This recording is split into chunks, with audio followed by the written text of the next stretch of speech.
chemanyi vamuke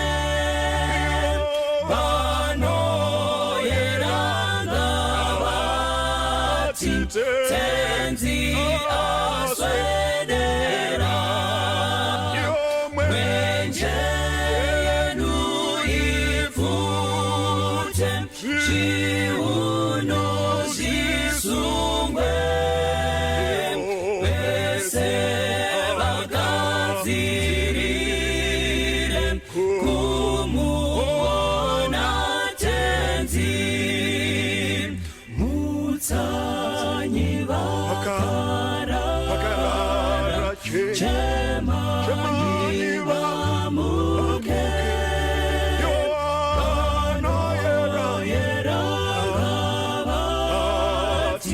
tenzi aswedera mwenje yenu ifute zviuno zvisungwe vese vagadzirire kumuona tenzi vese vagadzirire kumuona tenzi.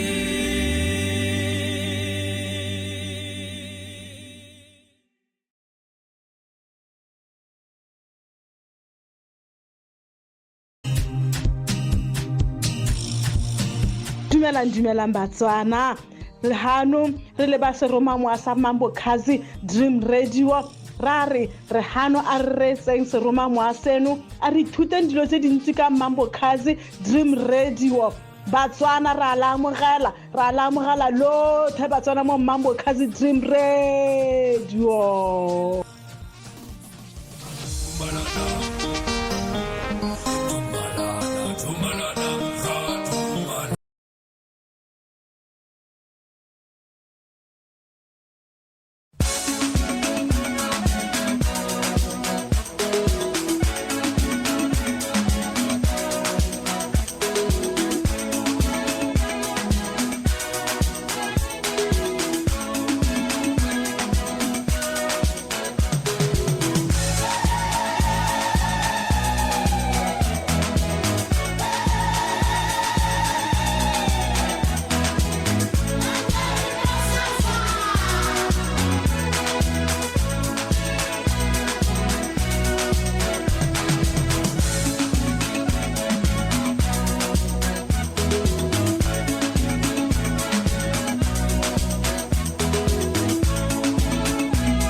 kusangana kwatiri kuita pachirongwa cherotungidzwa vhangeri makadiko mungadai muri nyika dzakasiyana-siyana uye kwamungadaiwo muchitibata muri nhasi uno.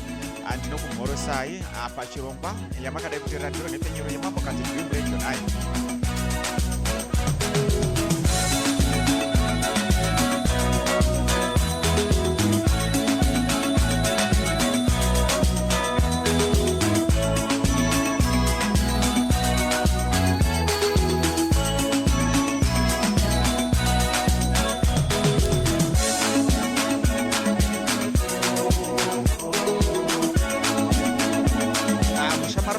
kufamba naye pachirongwa ichi ndiye anoitwa Faraimo Chirangu, ndiye ari kufamba nechirongwa ichochi. Ndinoti mufaro wangu zvakanyanya kwamuri kuti tisangane pakudzidza kwaBhaibheri kwatinoita handiti. Apa ndiri kufamba nevaparidzi vakasiyana-siyana pachirongwa ichochi. Chirongwa chatiri kufamba nacho nhasi chirongwa chemaprofita. Chandakamboti batei musi wechinawo ndikati ko maprofita achiriko here kana kuti akapera. Saka ndo chirongwa chatinacho nhasi nekuti takanga tiri kumboverenga magwaro aitaura nyaya zvemutemo kuti Jesu wakauya akati mitemo matevedzerwa yaitwa panguva yaMozisi akazosiyana. Zvikanzi hakuna munhu anoruramiswa nemitemo, ndo kutaura kwakaita Jesu auya handiti. Akapedza futi tikati sabata hakusisina pamwe chete nemapirisita nekuti ndiye Jesu akabva apresenta zvinhu izvozvo zvese handitika. Saka ndazobvunza ndikati ko panyaya yemaprofita ke akapera here nokuti Jesu wakauya. Ndo pane mubvunzo wangu wandinawo wesvondo rino handitika. Nguva dzamuri kutaura dzatiri kuita chirongwa ndo musi wechina manheru na 6 o'clock akusvika zvedu nenguva 9 o'clock ndo mafambiro atiri kuita nacho chirongwa chacho handiti.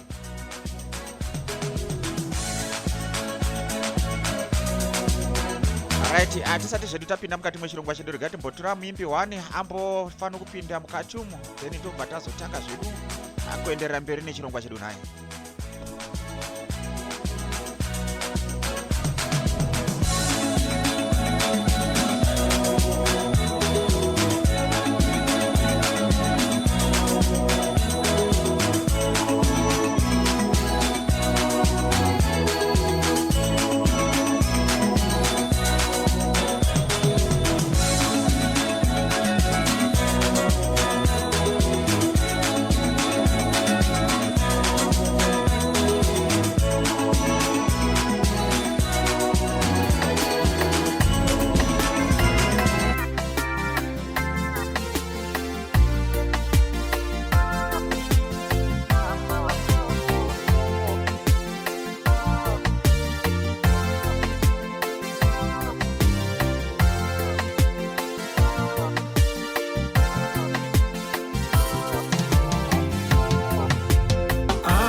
Anotevera nenzira dzakangosiyana-siyana.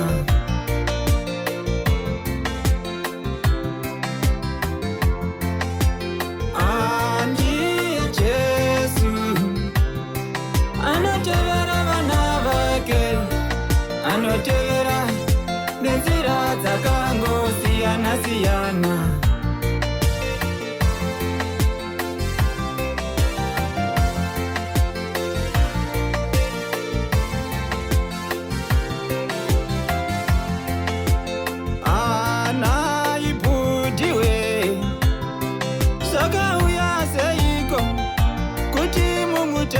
Jehovha iyeyu samaiva kunyika uko muchibata mafaro muchichinjanisa vasikana sakauya seiko.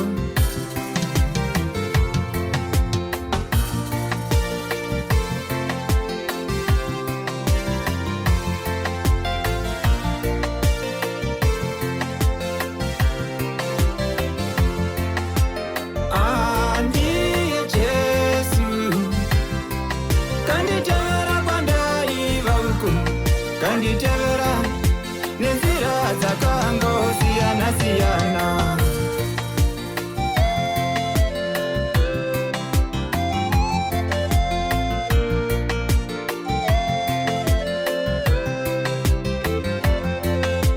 Ana isisiwe sakauya seiko kuti mumutevere Jehovha iyeyu samaiva kunyika uko muchibata mafaro muchitengesa muviri sakauya seiko.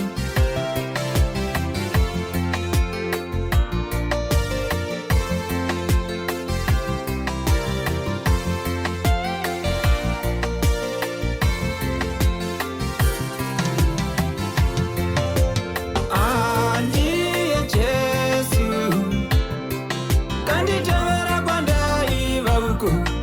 kanditevera nenzira dzakangosiyana-siyana.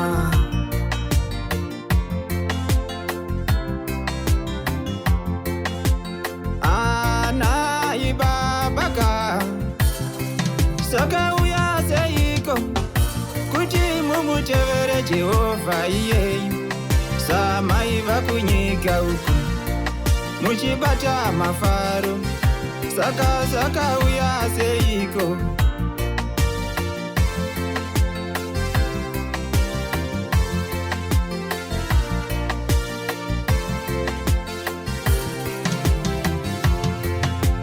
Andiye Jesu kanditevera kwandaiva uko kanditevera nenzira dzakangosiyana-siyana.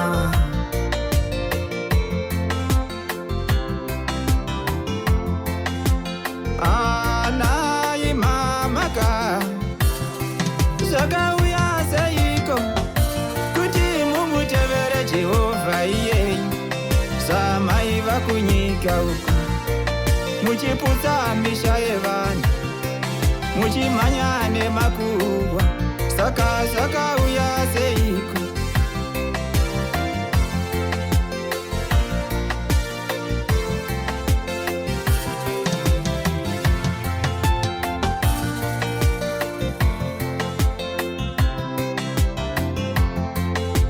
Andiye Jesu kanditevera kwandaiva uko kanditevera nenzira dzakangosiyana-siyana.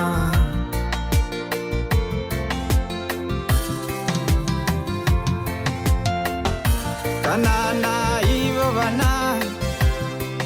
vana veIsraeri vakateverwa naJesu vakateverwa naJesu iye nenzira dzakangosiyana-siyana.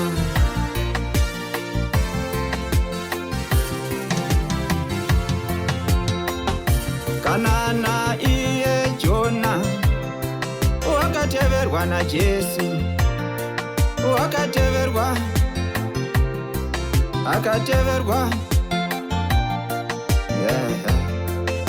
nenzira dzakangosiyana-siyana.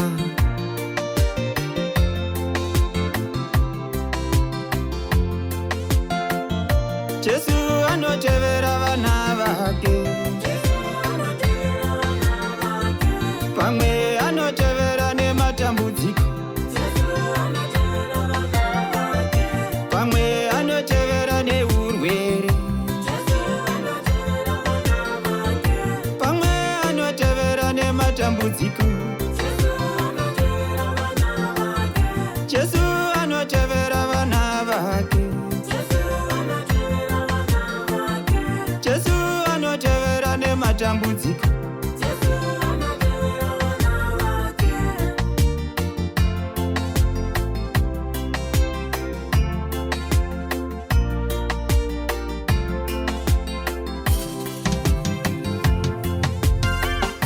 Pamwe anotevera neshamu ndiko kutevera kwaJesu.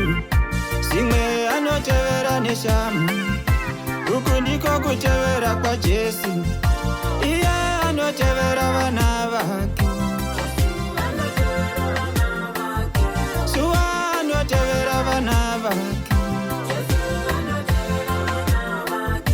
pamwe anotevera neurwere pamwe anotevera nematambudziko chaiwo.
nenzira dzakangosiyana-siyana.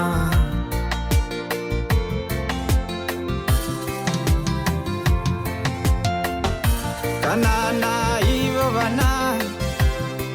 vana veIsraeri vakateverwa naJesu, vakateverwa naJesu iye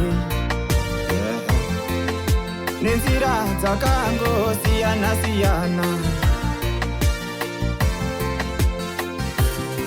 Right, regai tibve zvedu tapinda mukati mwechirongwa chedu. Ndichamboititorei pamasure bichana hatisati tatigeje panyaya yemaprofita.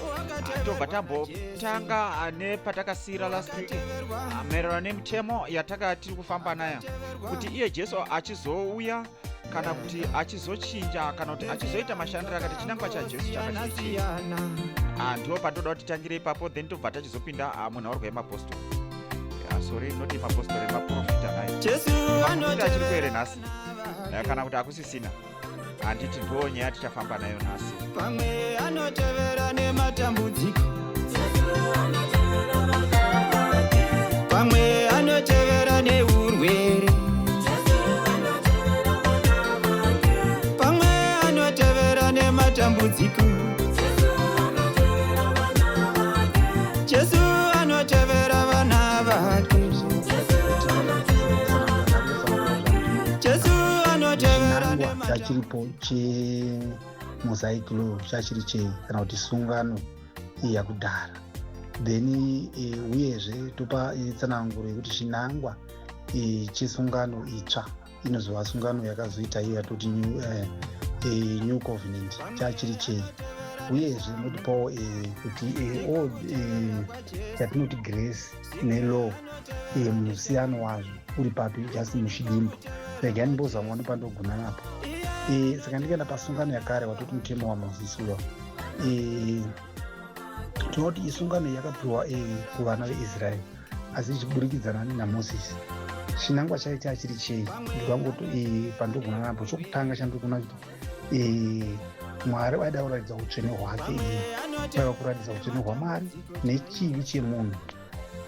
Mutemo wakapiwa waMozisi wakabva waratidza zvinodiwa naMwari uye kuti munhu mutadzi zveshuwa, zvakabva zvanobudikidza ipapo. Tikaenda pana vaRoma 3:20 inotiudza kuti nemutemo ndipo panouya kuziva chivi.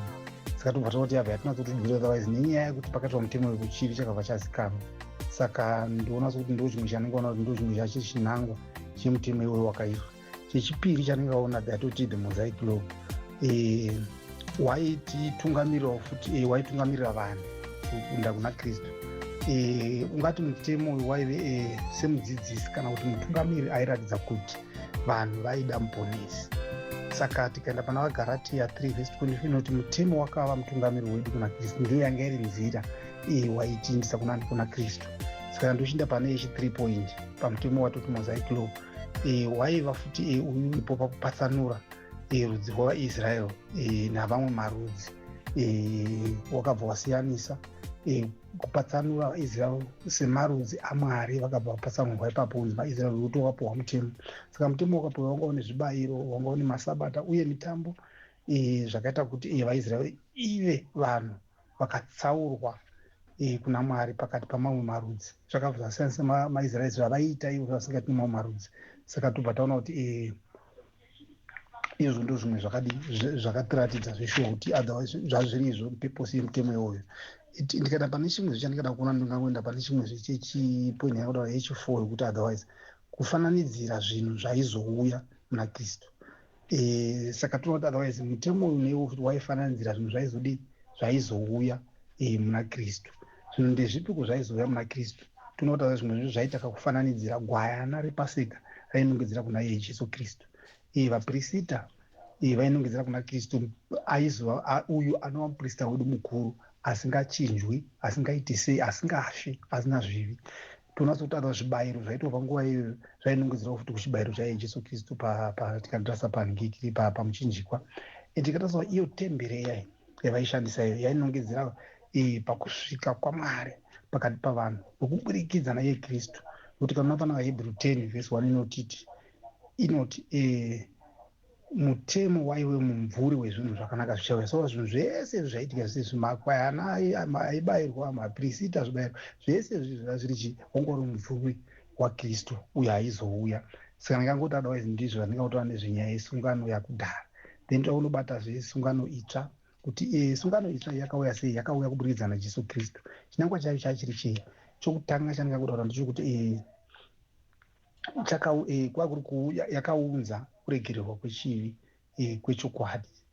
Nokuti chibayiro chajesu chakaitwa izvo zvibayiro zvemhuka zvaisagona kuita zvizere, kuti zvibayiro zvemhuka zvaita hazvinambobvira zvasuka zvivi zvavanhu zvizere. Ndosaka zvairamba zvichingoitwa gore rimwe nerimwe. Every time muprista aigara ari munenge achingoita zvibayiro izvo zvasingakwanisi kusuka munhu zvizere. Nokuti kuenda pana Hebrew 10 verse 14 inoti nokubayira kumwe chete wakakwanisa nokusingaperi avo vari kuitwa vatsvene. Saka tobva tanatsa kuona kuti otherwise iye paangobayirwa kamwe chete hakunazve chimwe chinhu chichazobayirwazve, asi zvimurauta zvibayiro zveropa yemhuka zvaibayirwa each and every year musi nenguva vainobayira nokuti zvasingakwanisi kusuka zvachose. Ende mukatanga Hebrew 10 iyo futi inototudza kuti otherwise zvibayiro zvenhingikiri, ropa remhuka remombe nei hazvaigona kuti rizosuka zvivi zvavanhu nokusingaperi. Ndosaka iye akazouya achidaro sezvo mipiposi yandiri kuona yanga iripo panyaya yesungano itsva yatava nayo. Ende tikada kunoitarisa futi yandingaunza yechipiri point yandingataura ndeyekuti yakaunza ukama hwepedyo naMwari. Yakaunza kuti otherwise vanhu hatichadi muprista kuti vaprista vanga vari venyama kuti vasvike kuna Mwari. Aiwa, taano mumiriri wedu mumwe chete anongova iye mumwe chete anongova Jesu Kristu.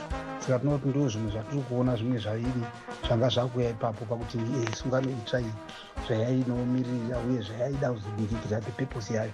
Ndikaenda pane point yechitindika kuti otherwise mutemo wakabva wanyorwa mumwoyo medu isusu, kwete zvakudhara zvekuti vanhu vaita kuteverera.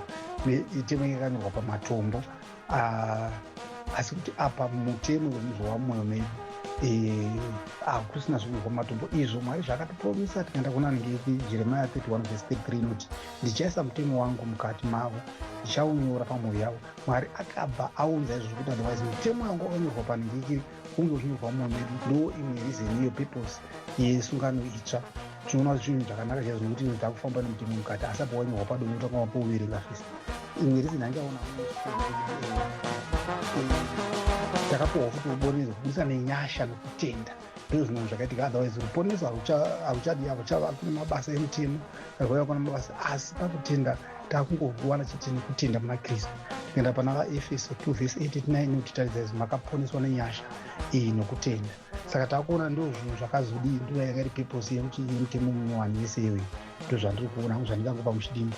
Then ndinobata hangu kuti ndichitarisa nyaya yemutemo law negrace yatinoti nyasha kuti fananidzo yatingangozviita uye nokusekozva zvakaita vatesa. Tikatarisa kuti mutemo iwo uchipo wakapiwa kuburikidza naMozisi, asi nyasha dzakauya kuburikidza naKristu. Then toenda futi panyaya yemutemo, mutemo unoratidza chivi asi nyasha inoratidza kuregererwa kwezvivi. Tikaenda futi pamutemo waMozisi wakanyorwa pahwendefa yematombo, asi tikaenda panyaya yenyasha yegrace yatava nayo wakanyorwa mumwoyo medu. Ende mutemo iwo zvawaiita, tikada kuenda kunyaya yemutemo waida kuti munhu uteerere, waida kuti nasi kuteererwa semaitirwo ayo, asi tikaenda kunyasha unopa simba nekururama zvakakwana. Saka ngakuti ndo zvimwe zvandingangotaura panyaya yemutemo nenyasha. Tikatarisa mutemo waiunza kupongwa, asi tikatarisa nyaya yenyasha yatoti grace dzinounza ruponeso. Ende tikada kunotarisa futi nyaya yemutemo, vakavakirwa pamabasa emutemo, asi dzakarirwa pakuva muna Kristu, pakutenda muna Kristu. Saka ndo zvimwe zvinhu zvandingangoda kutaura panyaya yemutemo negrace.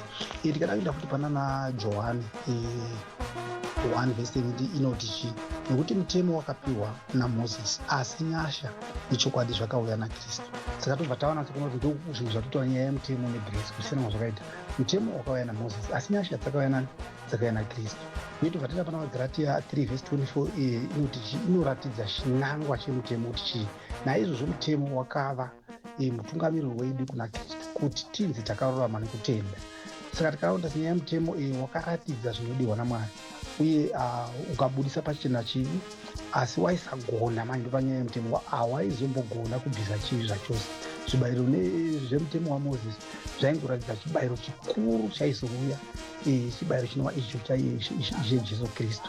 Saka tobva taona zvimwe zvinhu zvakawanda zvatinowana. Tikatobona vaRoma 3:20 inoti hakuna munhu acharuramiswa nemabasa emutemo. Saka ndozvimwe zvatinosangana nazvo kuti mutemo waiva pazvimwe zvawangosangozvikwanisa kuita zvawaizokwanisa kuti ukwanise kuzvipedza. Hakuna munhu aizombonzizve akaruramiswa nemabasa emutemo. Ndinoona vaRoma 3:20. Asi nyasha zvinoreva kuti Mwari anotipa ruponeso sechipo kubudikidza naye Jesu Kristu, kwete nokuti takashanda zvakakwana. Hazvinei kuti washanda sei, waita sei, aiwa idzongori nyasha dzemuonani kuna Jesu Kristu. Saka ndinda kuti nawe Efeso 2:8-9 inotidza kuti makaponeswa nenyasha nekutenda hazvipi mabasa.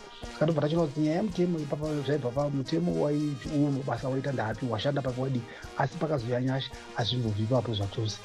Saka tobva taona kuti izvi zvinoreveko. Izvi hazvirevi kuti munhu anofanira kuti ararama, vanhu vanorarama vasina mutemo kana kuti kuita zvakaipa. Aiwa, vaKristu vanotungamirirwa nemutemo waKristu, kunyanya murayiro werudo wakadzidziswa naye Jesu Kristu. Tikatarisa naJesu pana John 13:34. Saka muchidimbu tikati zvino mudimbu tokutata kuti mutemo wakaratidza chivi, nyasha dzinopa kuregererwa kwechivi ichocho. Uyezve kuti mutemo wakaita sei, mutemo wakatungamirira vanhu kuna Kristu. Jesu akazozadzisa chinangwa chemutemo. Saka ndo zvandingangotaura panyaya iyoyi. Takuti ndipe muchidimbu nyaya yedu yamukongo achikudzira kuti ndikoiite sendinoitama muchidimbu nyaya yemutemo wakudhara nemutemo waiko, the old covenant, the new covenant, then grace nelaw. Kuti anozi muchidimbu anguzvita muchidimbu ndotendamo. Asi zvazoita kuti zvatorebesa kuti zvatozoti wandei tamuka muchidimbu ndotenda zvangu muwane kunyanya.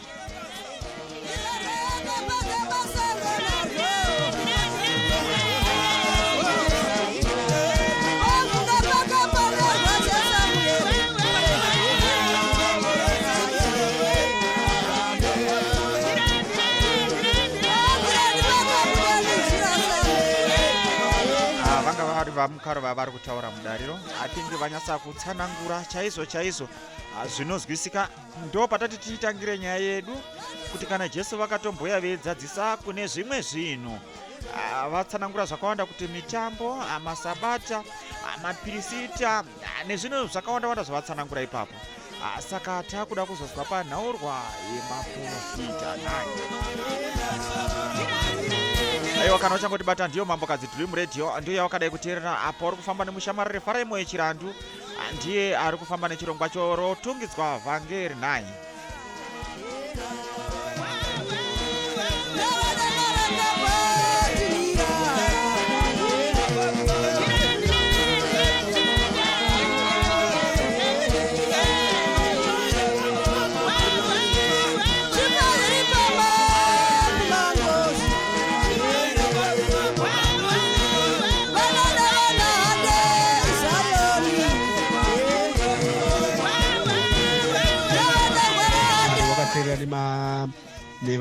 nevanhu vamunofudza vacho, imi sezvo muri vafundisi, sezvo muri evangelist, ime information munenge muchizoitorawo ipapo kuitira kuti mukwenenzverewo pfungwa dzenyu, nokuti simbi inorodza imwe simbi. Mangwanani vashumiri, mapasta, maevangelist, tinokutendai zvikuru nebasa guru ramuri kuita. Saka aya ndaisai pamusoro ayo malink 2 okuti tiri kuitira filing yedu kuitira kuti kana tikapedza show munozva mawhatsapp messages mawhatsapp audio anogona kuzadza space mufoni zvokuti foni inopedzisira yakrasha. Now tinoisa kuYouTube is for filing. Tiri kuitira kuti chero ndikaplaya nhasi gore rino yamakore ano ya 10 years to come, information yedu yatakataura yatinenge tichiita presentation inenge ichingovapo.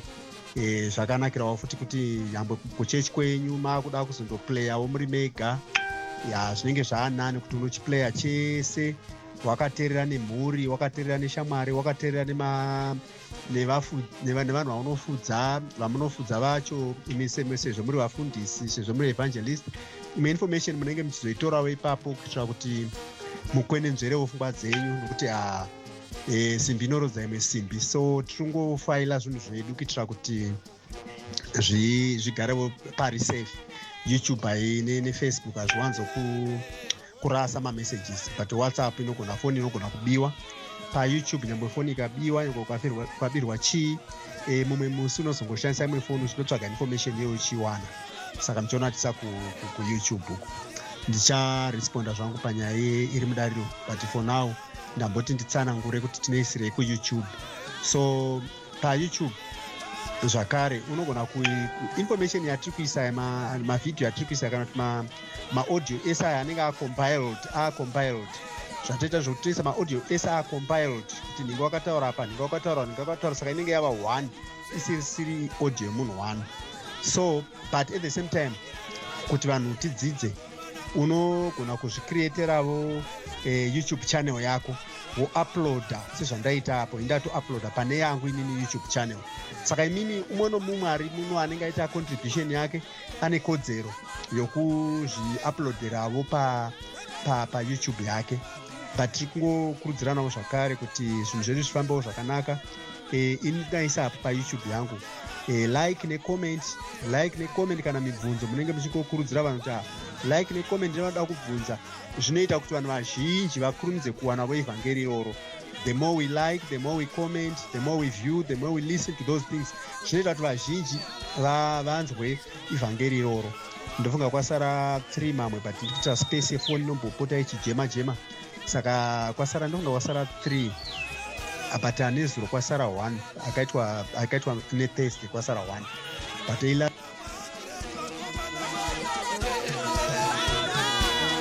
ava vari kutaura ndiAdamson Jeketera. Zvakanaka futi zvakare kuti vhangeri ratiri kuparidza nhasi panhefenyero unogona zvako kutorirekodha pachako, then robva rasendwa. So ivo vaparidzi vo vari kutotaura ipapa, hanzi unogona kuenda paYouTube zvakare kana usina kukwanisa kubata radio nenguva, then paYouTube unoona vhangeri rese riri kuparidzwa pano. Ukaenda kuYouTube zvakare yaAdamson Jeketera, pane mharidzo dzese dzatakatanga, saka dzinogona kubatsira. Ndo saka taisa audio iyoyo kuti mugona kuinzwa, kuti pamwe ungave usina mukana wakakura zvavo kuteerera chirongwa chino, but ukaenda kumaYouTube ikoko yaAdamson Jeketera unoona chirongwa chedu ichocho chatinacho nhasi nani.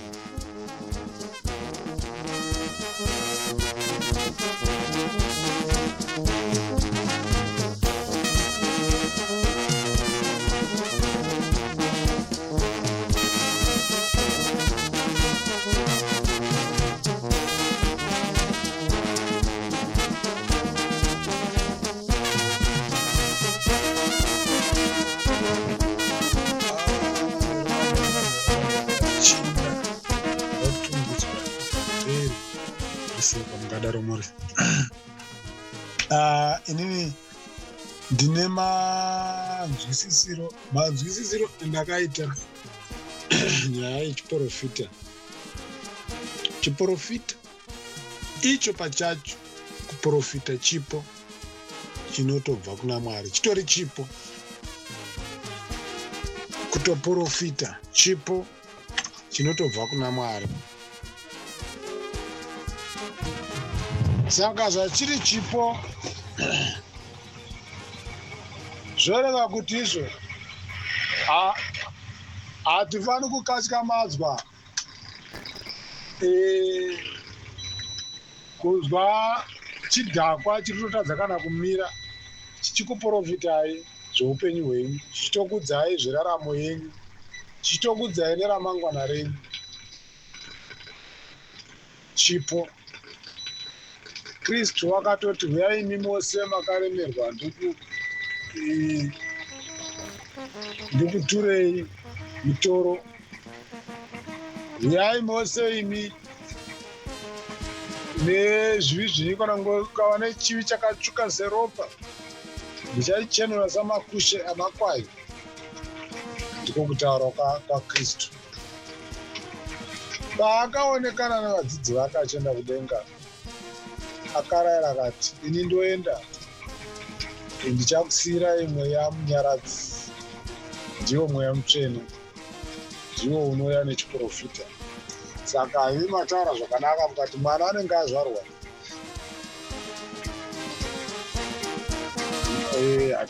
edza mwana ari pamhuri inoenda kuchechi kuyatotaura nezvavo panapa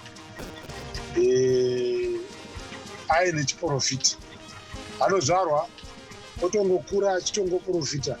Munhu uyu haana mbobvira aenda kumushonga, haana mbobvira aenda kun'anga, kurati chipo chiri maari, chipo chiri mumunhu hachigoni kuvanzwa, hachigoni kuraswa, right?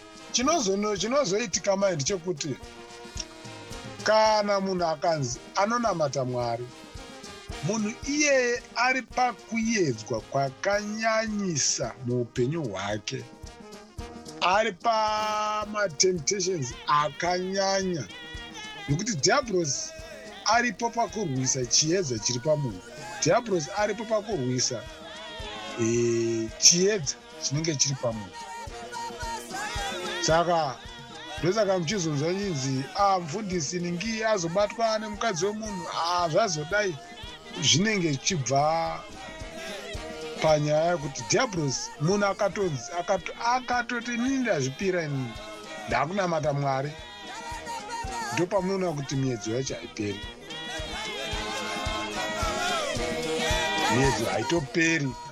Unotorwarwa nevana zvokusvika pakuti unoona kutosvika pakutotoramwa chechi kuti saka kunamata hakuzi kundibatsira, basa roona topera, saka inini kunamata hakuzi kundibatsira.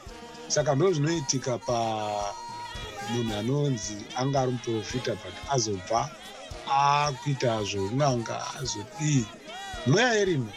Diablos ndo basa rake rekutsausa vanhu, achienda navo kwaanoda iye, kwaanofunga kuti iye ndokuri right. Thingi ndo manzwisira ndinoita. Kwozoita zvamuri kutaura kuti munhu anga angaita zvoun'anga adzoka atendoka akunamata obva atanga kuprofita.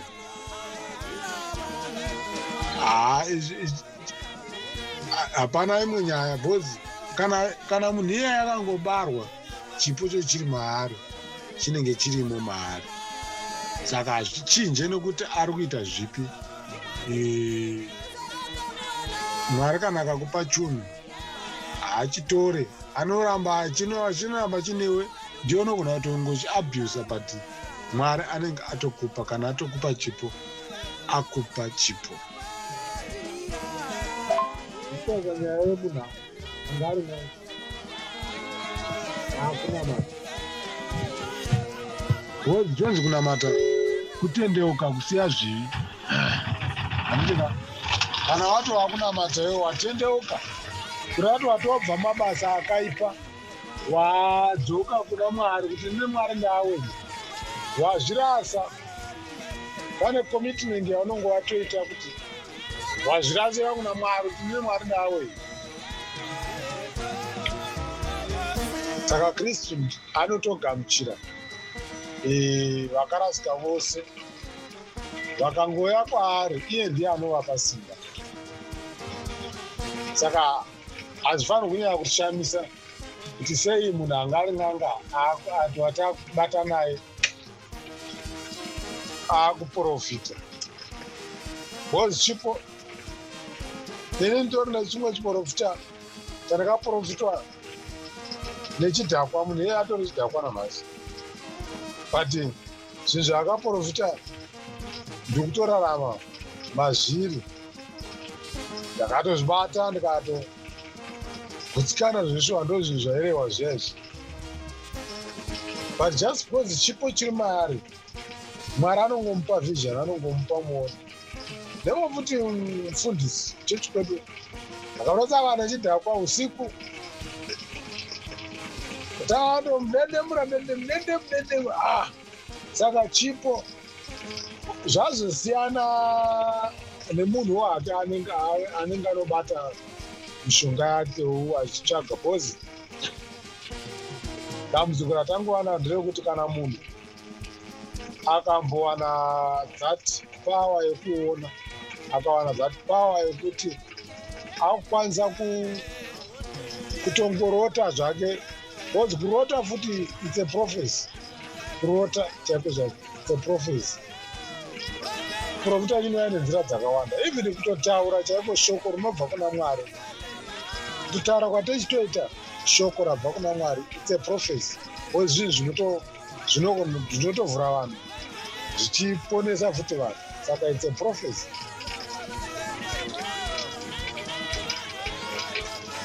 Saka chiprofita chinouya nenzira dzakasiyana, but zvakuenda nokuti iwe wacho uri kuprofita wazvitorepi, hauna here kuwedzerera, because kune vamwe nokuti simba raMwari anenge ainaro, but iye nokuda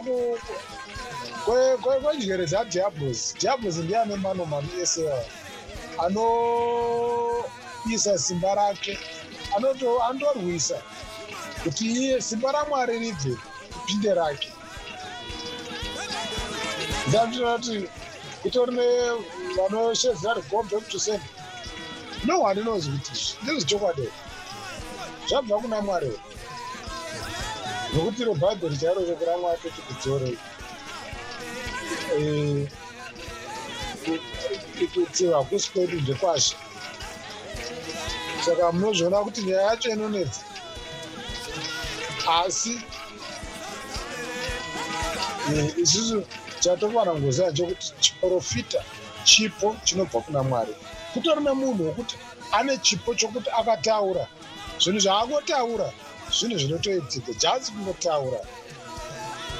Kozata munhu woti andorota zvinhu zvinotoitika, kuti chinja tonotai chotonzi zvatonozvibatsisei, kazhinji zvaanotorota zvinoita sei, zvinotoitika. Chipo chinobva kuna Mwari. Alright, mukoma Patrick ndo vari mudario, ndo vabva kutaura ipapa, vachitsanangura ipapa.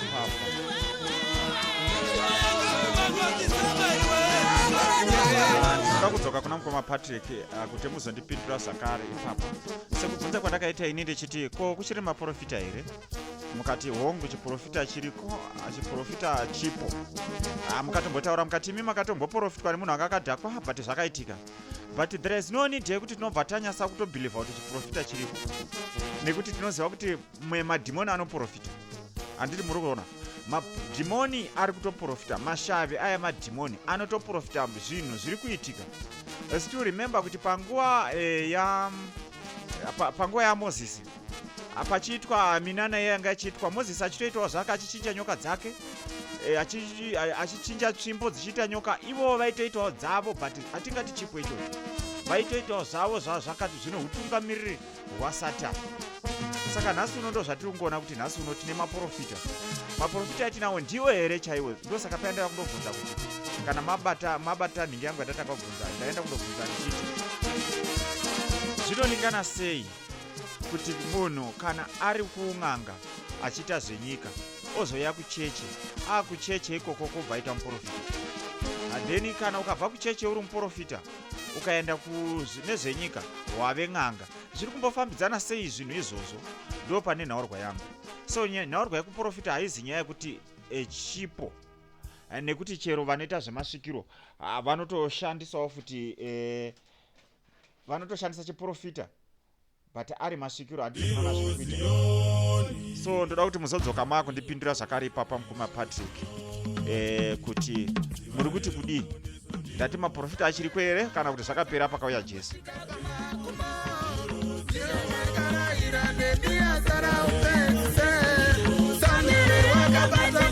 Ndabva ndasimudza kambo kubva kuna mukoma Patrick. Ava vari kutaura ipapa ndo vane kambo ikaka kanonzi Zion Roenda, ndiyo muimbi wekambo ikaka kanowanikwa zvakare pamaplatform avo epaYouTube ese akangodaro mukakatsvaga munokawana ipapo. Ndo vandandiri kutaura navo, ndo vabva kuparidza, ndo vabva kubuda mudariro pari zvino. Nhaika regai zvedu timbotura mafembo mbichana tichinzwa kambo kavo.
tiende Sioni. Simuka mutendi, simuka tiende Sioni. Simuka mutendi, simuka tiende Sioni.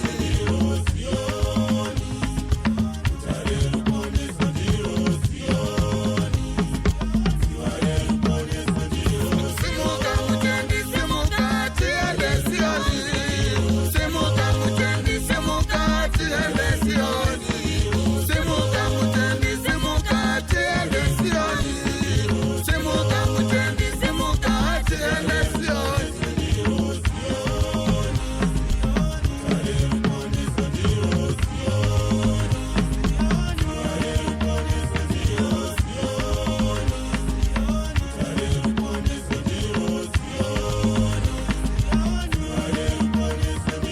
Ndezvashana kukurudzirai vanhu vaMwari, makore atakurarama, nguva atakurarama, taakurarama mazuva ekupedzisira.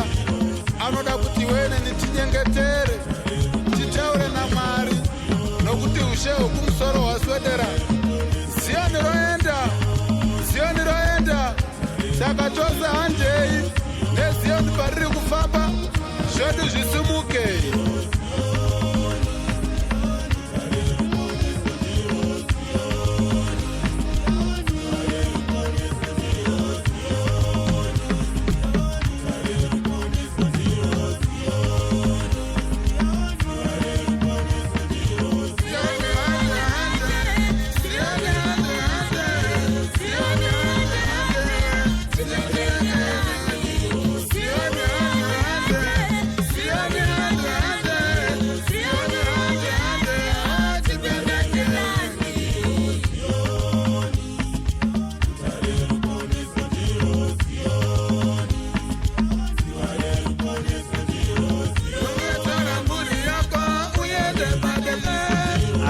regai ndise zvangu mukoma jeketera kuti vapinde mudariro avambotaurawo tione tichifamba zvenyu nenguva. Apa chikamu chekutanga ndo chatiri apa muri kufamba naFaraimo yechirandu muridzi wemabhachi ndiye ari panhepenyero naika.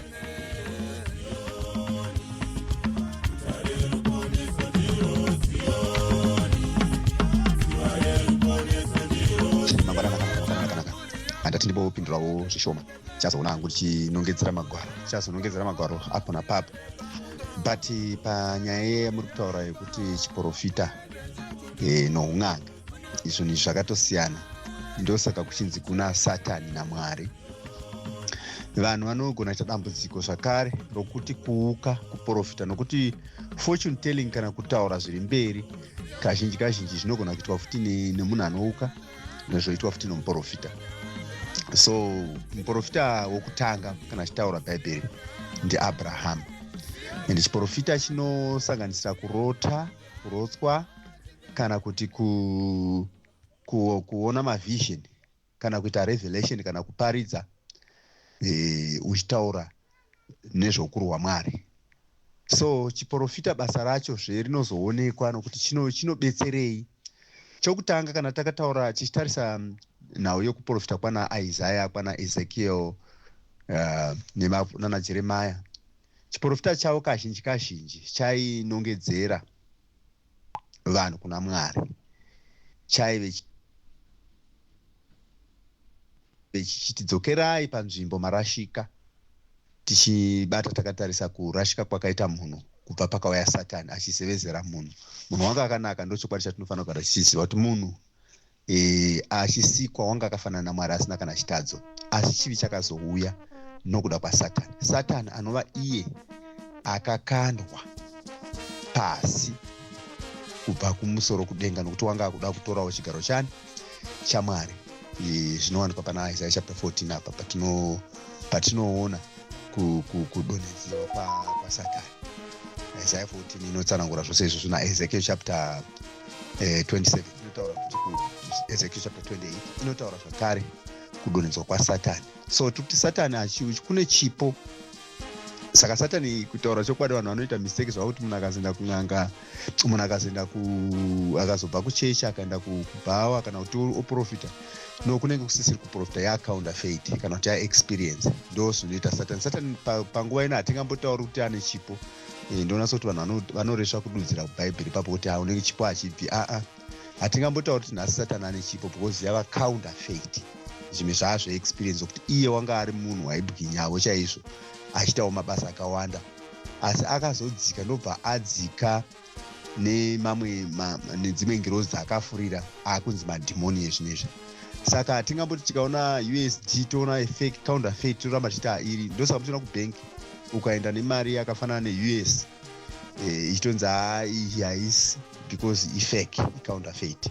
So ndozviri kungoitika kuti vamwe vanhu vanotora advantage yekuti vanhu vachaziva kunzvera bhaibheri vongoti tiri kuprofita. Aiwa, vachiprofita basa racho kazhinji ukaverenga First Corinthians vakorinto wokutanga chapter 14 muchidzika naye muchavanzwa zvinhu zvitatu zvinoratidza kuti ichi ndicho chiprofita. 1, chinofanira kukamfota kunyaradza munhu, ndo chinonzi chiprofita. Number 2, chinofanira kusimbisa munhu, chiprofita, kana to strengthen and then to exhort, kuti munhu arambe akasimbirira pashoko raMwari. So zvinhu zvitatu zvinoita chiprofita. Then tichitarisa chekudhara chinyamwe icho chanhasi chinofanira kuita restore someone. Saka muchiona vazhinji vaFarisi, vaSadhusi nevabati vomurayiro vaizonyanya kuuraya vaprofita because vainongedza nyaya yekuti bvai pazvivi mudzokere panzvimbo pamakanga muri panzvimbo yamakanga muri chinzi munhu asina chitadzo, munhu asina chivi, akanakira naMwari. So restoration ndo basa rechiprofita, chinofanira kudzosera munhu panzvimbo. Saka kazhinji muprofita anogona kuvengwa bhosi anongotaura zvechivi kuti aiwa siyai zvivi dzokerai pana Mwari.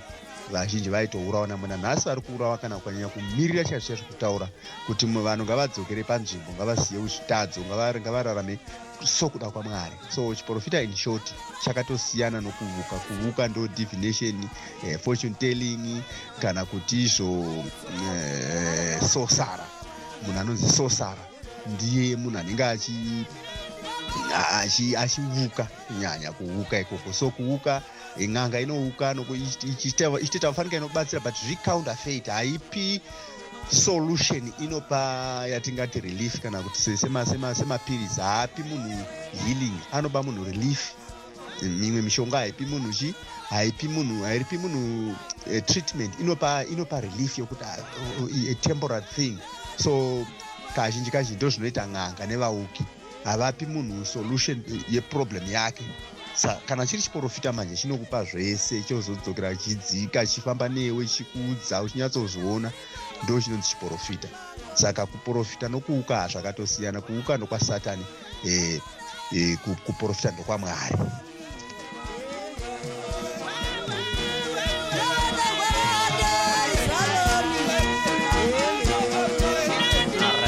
Mukomajeketera ndinoda kuti muzondipindura zvakare panzvenyu ndainzwisisa zvamusokutaura kwamaita, asi pandataura mapanzwa here uye makambozvinzwawo here kana makambosangana nazo, kana mumbonyatsa kubvunzudzudza kuti munhu anonga ari n'anga akauya kuchechi, munhu iyeye anoita muprofita.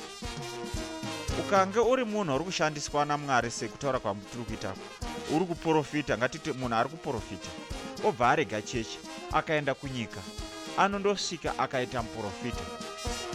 Munozviziva here kuti munhu tikaenda kusvikiro nhasi rinogona kuenda kundotaura tsanangudzo nemo chaimo, then tobva tauya kumuprofita toti muprofita waMwari obva ati nemo chaimo. Saka tinoti kudiko kana pakadero. Ndo pandiri kunyanya kuda kubvunzisa kuti sei zvinhu zvichita songe zvinodyidzana, kuti zvekunyika nezvekunhinge. Because kana munhu achimboprofita nedhimoni tinonyatso kurangarira kuti kana auya kuchecheka dhimoni riro obviously ratobva. Asi chiri muprofita angatoita zvimwe zvinhu, kana muparidzi kana kuita muimbiri anditi, but the same thing dhimoni raiprofita naro ndo wawikuya kuno kwa muprofita. How come? Chii chiri kuitika? Ndo pane mubvunzo wangu ipapo. Apo wakanangana napo ipapo ndozopesera nda kuzoenda kuvhunza kuti saka maprofita achiri kweri kana kuti akusisina zvako.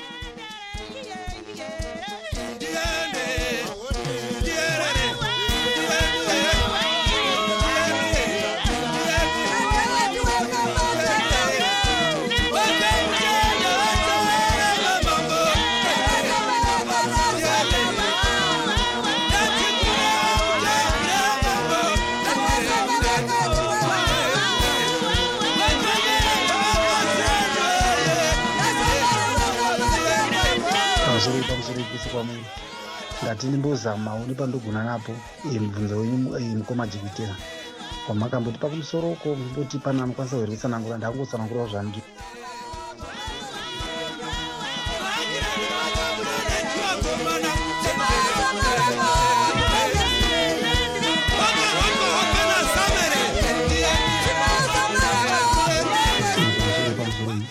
ndipindewo panyaya yedu yevaprofita kuti vamwe vaprofita vanozouya dzavang'anga vamwe dzozouya vavaprofita vachichinjana seizvozvo uye kuti maprofita vatinava ndevechokwadi here kana kuti zvangova hazvo zvokungoda kubirana mari nokudii